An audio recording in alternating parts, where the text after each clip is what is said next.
यहाँ देखो immune system, मैंने देखो पूरा का पूरा यहाँ पर एक चार्ट बना दिया है। इस पूरे के पूरे आप ये पहले स्क्रीनशॉट ले लो इधर, और स्क्रीनशॉट वैसे मैं अभी पूरा समझाऊंगा इसको। इतने सारे एमसीक्यूज़ बनते हैं ना इसके अंदर, मैं आपको क्या बताऊँ। इसलिए मैंने यहाँ पर बिल्कुल ईजी करके बिल्कुल पूरा का पूरा इम्यून सिस्टम यहाँ पर आपके सामने मौजूद रख दिया है, पूरा का पूरा उठा के। अब कहीं से भी आ जाए सारे एमसीक्यूज़, आपको कोई परवाह नहीं। अब देखो मैं समझाने लग रहा हूँ कि ये क्या चीज़ है, पूरा का पूरा इम्यून सिस्टम। तो पहले यहाँ से मैं इनहेट से समझा रहा हूँ, सही है। तो ये देखो, ये इनहेट से समझा रहा हूँ। अब सबसे पहले समझने की ज़रूरत है कि इम्यून सिस्टम क्या होता है। तो इम्यून सिस्टम वो होता है, जैसे कि आप देख रहे हैं इस दुनिया में आप रह रहे हैं, तो इस दुनिया में बहुत सारी डिजीज़ हो रही हैं, ठीक है। तो अब जो इतनी सारी डिजीज़ हो रही हैं, ज़ाहिर सी बात है उसको मारने के लिए भी कोई ना कोई चीज़ तो होनी चाहिए ना हमारी बॉडी के अंदर। तो सिंपल कुदरत ने हमारी बॉडी के अंदर ये इम्यून सिस्टम बनाया है, और इस इम्यून सिस्टम की वजह से ही हम बहुत सारे माइक्रो ऑर्गेनिजम्स को किल कर सकते हैं, बहुत सारे बीमारियों से लड़ सकते हैं। और ये आप यकीन माने, ये जो लाइन डिफेंस है, first line defence, second line defence, इतनी सारी लाइन डिफेंस बनाई हैं, ये सिर्फ और सिर्फ इस इम्यून सिस्टम के अंदर आती हैं। तो दो चीज़ें होती हैं, एक इनेड होता है जो कि हम नॉन स्पेसिफिक कहते हैं, और यहाँ पर जो होता है वो स्पेसिफिक होता है बेसिकली। इसको भी मैं बताऊँगा और इसके भी मैं बताऊँगा। तो अब फॉर एग्ज़ाम्पल आपकी बॉडी के अंदर कोई ना कोई बैक्टीरिया या फिर कोई ना कोई वायरस घुस गया, ठीक है। घुस गया यानी कि वो आपको वो नुकसान पहुंचाएगा, वो आपको मतलब बहुत कुछ करेगा आपकी बॉडी के साथ। तो अब ये इम्यून सिस्टम उसके सामने आके खड़ा हो जाएगा, ये वायरस है और नहीं, ये हाँ ये वायरस है और ये आपका इम्यून सिस्टम आ गया। तब ये वायरस आपकी बॉडी में घुस गया, ये इम्यून सिस्टम आपके सामने खड़ा हो गया। अब ये इसको मारेगा, ठक ठक ठक ठक ठक, ये गया, मर गया। तो ये इम्यून सिस्टम पावरफुल होता है इतना। अब इसी इम्यून सिस्टम की हम बात कर रहे हैं। और ये जो आप पहली चीज़ मैं बताना चलूँ, एक होता है इनेट। इनेट को हम कहते हैं नॉन स्पेसिफिक। इनेट को हम नॉन स्पेसिफिक इसलिए कहते हैं, तो नॉन स्पेसिफिक मैं क्यों कह रहा हूँ इसको नॉन स्पेसिफिक का मुराद ये होता है कि भैया कोई भी बीमारी, कोई भी जो चीज़, उसके मतलब एक ही तरीके से वो रिएक्शन करेगा एक ही तरीके से। कोई भी चीज़ घुस जाए आपकी बॉडी में, वायरस घुस जाए या बैक्टीरिया घुस जाए, तो वो जो उसको मारने के लिए जो चीज़ इस्तेमाल करेगा वो बिल्कुल एक ही चीज़ होगा, उसको बगैर पहचाने, उसको पहचानेगा नहीं, उसको बस वही एक ही चीज़ जो है वो प्रोवाइड होगी। तो वो उस एक ही चीज़ को हम कहते हैं नॉन स्पेसिफिक। और स्पेसिफिक का मतलब कोई चीज़ स्पेसिफिक, यानी कि ढूंढ कर, जैसे कि बैक्टीरिया घुस जाए या वायरस घुस जाए आपकी बॉडी के अंदर, तो वो पहले उसको समझेगा कि भैया ये बैक्टीरिया, ये वायरस है, फिर उसके मुताबिक उसकी मेडिसिन देगा, उसके मुताबिक उससे लड़ेगा। तो उसके मुताबिक होना यानी कि स्पेसिफिक होना, और उसके मुताबिक नहीं होना, अनशन होना, यानी कि नॉन स्पेसिफिक होना, ठीक है। तो अब फर्स्ट लाइन डिफेंस क्या होता है इनेट के अंदर। फर्स्ट लाइन डिफेंस से मुराद आपके आ जाती हैं दो चीज़ें, स्किन और म्यूकस मेम्ब्रेन। एमसीक्यूज़ में इसी तरीके से आएगा। इनेट के अंदर फर्स्ट लाइन डिफेंस के अंदर कौन कौन सी चीज़ें आती हैं, तो एमसीक्यूज़ में आपको टिक लगाना है, स्किन और mucus membrane.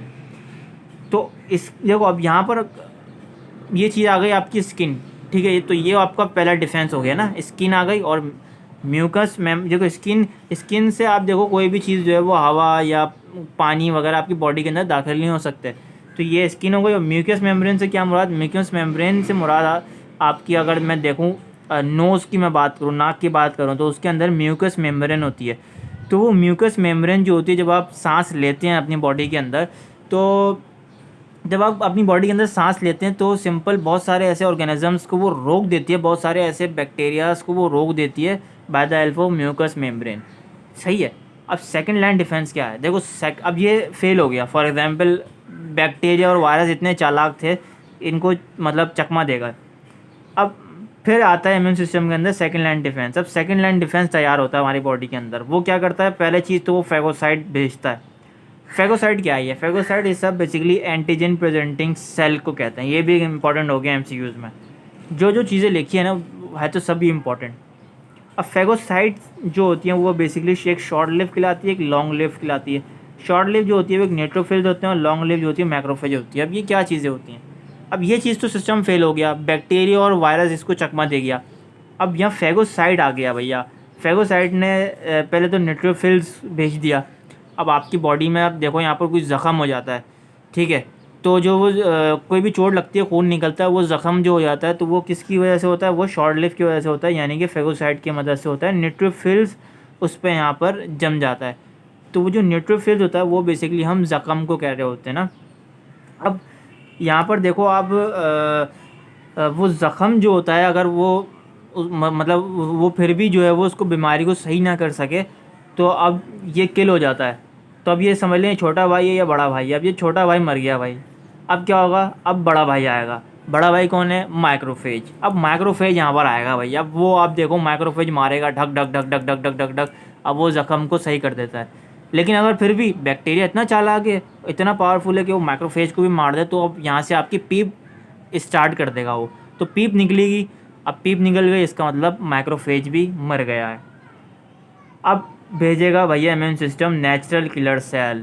Natural killer cell आपकी बॉडी के अंदर आएंगे और फिर उसको मारने में मदद करेंगे। लेकिन बैक्टीरिया वायरस इतने चालाक हैं फिर भी इन दोनों को मतलब इससे भी इनको भी मतलब मात दे दी।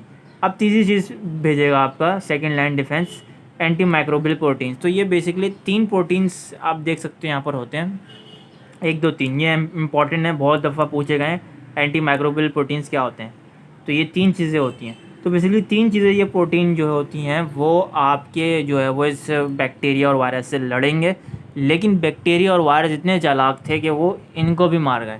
सही है, बेसिकली अगर रुकना हो गए तो वो इनसे रुक जाएंगे और बात किस्सा ख़त्म। लेकिन अभी हम कहानी अभी बाकी है ना, तो इसलिए मैं आगे लेता चल रहा हूँ। ठीक है, वैसे होते ही हैं कि यहीं तक ही बैक्टीरिया वगैरह कोई छोटे मोटे होते तो मर जाते हैं यहीं पर ही इन चीज़ों की वजह से। अब देखो, अब मैं एक छोटी सी एग्जांपल दूँ। आप अगर बीमार होते हैं, आपको बुखार हो रहा होता है, छोटा मोटा बुखार हो रहा होता है, सही है, तो आप क्या कर रहे होते हैं भैया, सबको पता है एक ही जो है वो पेनाडोल की मोमी जो पेनाडोल की गोली जो है वो आप मुँह के अंदर डाल दें, सही है, तो आप पेनाडोल की गोली ले लेते हैं और भाई बुखार उतर जाता है।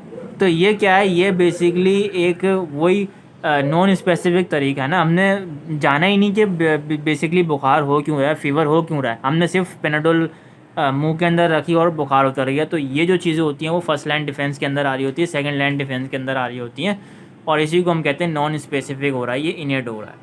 एक एग्जांपल वो समझ में आ गई, एक एग्जांपल ये समझ में आ गई, ठीक है। और अब देखो यहाँ पर एडॉप्टिव की बात करते हैं भाई, इम्यून सिस्टम। तो ये स्पेसिफिक हम पढ़ रहे हैं, ये भी बहुत इंपॉर्टेंट है। अब देखो ये स्पेसिफिक मैंने आपको बताया क्यों कहते हैं स्पेसिफिक, क्योंकि ये पहले पहचानता है कि भैया डिजीज़, ये बीमारी है क्या, वायरस है, बैक्टीरिया, सारी, ठीक है, ये पहले पहचानती है इम्यून सिस्टम। तो अब थर्ड लाइन डिफेंस आ गया। तो थर्ड लाइन डिफेंस आप देख सकते हो यहाँ पर एक है ह्यूमरल इम्यूनिटी और फोर्थ लाइन डिफेंस के अंदर है सेल मीडिएटेड इम्यूनिटी। अब ये दो अलग अलग चीज़ के लिए काम कर रही है यहाँ पर ना। अगर आपकी बॉडी के अंदर बैक्टीरिया घुसा होगा ना तो ये चीज़ काम करेगी फॉर बैक्टीरिया, बैक्टीरिया के लिए ये थर्ड लाइन डिफेंस। अगर आपकी बॉडी के अंदर वायरस घुसा होगा तो ये यहाँ पर सेल मीडिएटेड इम्यूनिटी काम करेगी उससे लड़ने के लिए। तो ये आप देख लें, ये दोनों किसके अंदर आती हैं, एडॉप्टिव के अंदर, और ये बहुत पूछा गया है पेपर के अंदर। अब बैक्टीरिया है, फॉर एग्जांपल आपकी बॉडी के अंदर बैक्टीरिया घुस गया, वो तमाम चीज़ों को मार चुका है। अब इसने जो है भैया वो एडॉप्टिव भेज दिया, इम्यून सिस्टम ने पहचान लिया कि भाई बैक्टीरिया है, अब इसको मारना है। अब किसके थ्रू मारेगा भैया, ये बी लिम्फोसाइट्स के थ्रू मारेगा। तो बी लिम्फोसाइट जो है वो आपकी बॉडी के अंदर होते हैं। और पहली बात ये कहाँ से बनते हैं भैया, अब ये सवाल है ना भैया। बी लिम्फोसाइट तो पता होते हैं, अगर आप गूगल में सर्च करेंगे तो तमाम डायग्राम उसको आप वहाँ मिल जाएगी। बट ये आप बताएं कि भैया ये कहाँ होते हैं, कहाँ से प्रोड्यूस होते हैं। तो ये आपकी बोन मैरो से प्रोड्यूस होते हैं। कहाँ से होते हैं, बोन मैरो से प्रोड्यूस होते हैं। और ये एंटीबॉडीज़ को भी प्रोड्यूस करते हैं। एक इम्पॉर्टेंट एमसीक्यूज़ तो ये आप समझ लो, ये दोनों इम्पॉर्टेंट एमसीक्यूज़ पेपर में बहुत दफ़ा पूछे गए मेरे टाइम पे भी, कि बताएं कि बी लिम्फोसाइट जो होते हैं वो कहाँ से प्रोड्यूस होते हैं, कहाँ से बनते हैं बेसिकली। तो उसकी जो फॉर्मेशन होती है वो बोन मैरो होती है। और बोन मैरो कहाँ होती है, तो बोन मैरो आपकी बॉडी के अंदर होती है। जो रीढ़ की हड्डी का हिस्सा नहीं होता, रीढ़ की हड्डी का बिल्कुल बीच की जो हड्डी होती है, नीचे चले जाएँ बिल्कुल, आपकी जो कमर होती है बिल्कुल बीच की हड्डी जो होती है, रीढ़ की हड्डी नीचे वाली, जो आपके हिप्स को ज्वाइन कर रही होती है, वो रीढ़ की हड्डी, उसके अंदर होती है बोन मैरो। ठीक है ना। अगर ये बोन मैरो अगर ना हो तो आप जो है वो माजूरी का शिकार हो सकते हैं। वो देखिए आपने कौन सी फिल्म आई थी, वो क्रिश 3। तो क्रिश 3 फिल्म जिसने देखी है ना वो अच्छे से पहचान सकता है कि ये बोन मैरो क्या होती है। तो वो आप फिल्म देखें क्रिश 3। मैं रिकमेंड तो नहीं कर रहा, लेकिन मैं एक बात कह रहा हूँ, क्रिश 3 फिल्म के अंदर वो जो उसका जो वो होता है, क्या कहते हैं, ऋतिक रोशन जो होता है, तो ऋतिक रोशन एक हीरो होता है और जो विलन जो होता है उसका नाम आई थिंक विवेक, हाँ विवेक ओबरॉय। विवेक ओबरॉय जो होता है बेसिकली विलन होता है और वो माजूरी की शक्ल में होता है ना, उसकी मतलब लेग्स जो होती हैं वो काम नहीं कर रही होती, और इसी वो व्हील चेयर पर जो है वो आगे पीछे अपनी जो है वो फनकारियाँ झाड़ रहा होता है। तो वो जो होता है वो विवेक ओबरॉय क्या करता है, अपनी शक्तियों की मदद से उसके फादर से बोन मेरो के ज़रिए अब उसकी बोन मेरो से मतलब उसकी बोन मेरो निकालता है, वो ब्लड उसकी बोन मेरो से ब्लड निकालता है और अपनी बोन मेरो के अंदर प्रोड्यूस कर देता है। तो उससे क्या हो रहा होता है, उसके अंदर मतलब वो टांगों की जो है वो ताकत आ जाती है और वो अपने पैरों पे खड़ा हो जाता है। तो वो एक चीज़ होती है बोन मेरो, मुझे वहाँ से समझ में आई थी अपने मतलब कॉलेज लाइफ में। मुझे समझ में नहीं आ रही थी बोन मेरो क्या होती है ना, क्या होती है। तो मैंने वो फ़िल्म देखी बाकायदा, तो अचानक ऐसी उस फिल्म में मुझे नज़र आया, इसलिए मैंने आपके सामने ये बताया पूरा हिस्सा कि बोन मेरो भैया वहाँ वो होती है, वो चीज़ होती है बेसिकली। अब तो ये तो हो गई एक पूरी चीज़। अब एमसीक्यूज़ में ये भी आता है कि भाई बी लिम्फोसाइट जो है वो बेसिकली एंटीबॉडीज़ को भी प्रोड्यूस करते हैं। एक ये दोनों एमसीक्यूज़ हो गए। तो ये जो है बी लिम्फोसाइट भैया बैक्टीरिया को मार के चट ख़त्म कर देंगे ऐसे करके, सही है। तो ये यहीं पर ही किस्सा रुक जाएगा।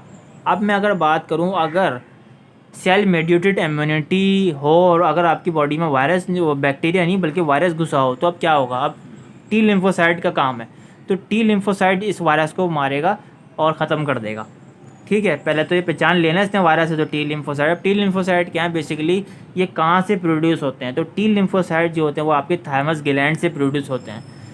ठीक है, तो ये जो बनते हैं वो थाइमस ग्लैंड के अंदर प्रोड्यूस होते हैं। और थाइमस ग्लैंड आपकी जो है वो बेसिकली कहाँ प्रोड्यूस होता है, तो थाइमस ग्लैंड आप जाके देखेंगे तो वो आपकी नेक के अंदर, गर्दन के अंदर, जहाँ गुठली टाइप नहीं बनी हुई होती वहाँ होता है ये थाइमस ग्लैंड।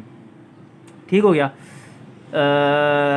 तो आप देख सकते हैं यहाँ पर टाइप्स कितनी है। तो टाइप्स ऑफ टी सेल्स जो है वो ये भी पूछी गई हैं बहुत जगह कि टाइप्स ऑफ टी सेल कितनी होती हैं। 3 होती हैं। और पहली टाइप है helper T cell, cytosine T cell और सप्रेसर टी सेल। तो इसकी जो है वो 3 टाइप्स होती हैं। ये आप याद कर लो, और ये याद कर लो कि ये कहाँ से प्रोड्यूस होता है, ये कहाँ से प्रोड्यूस होता है, ये भी एमसीक्यूज़ में पूछा जाएगा। तो ये एक छोटी छोटी चीज़ें पूछी जाएंगी। ये पूछा जाएगा कि अगर वायरस है तो वो कौन सी इम्यूनिटी है जो कि काम कर रही होगी। तो ये आपको तमाम लाइन और डिफेंस बिल्कुल इसी तरीके से आप ये पूरी चार्ट बना लो, रट्टा मार लो। और बेसिकली मैंने कहानी की शक्ल में इसको समझा दिया है। तो उम्मीद है आपको ये पूरा समझ में आ जाएगा। कोई भी क्वेश्चन हो तो आप कमेंट करके पूछ सकते हैं।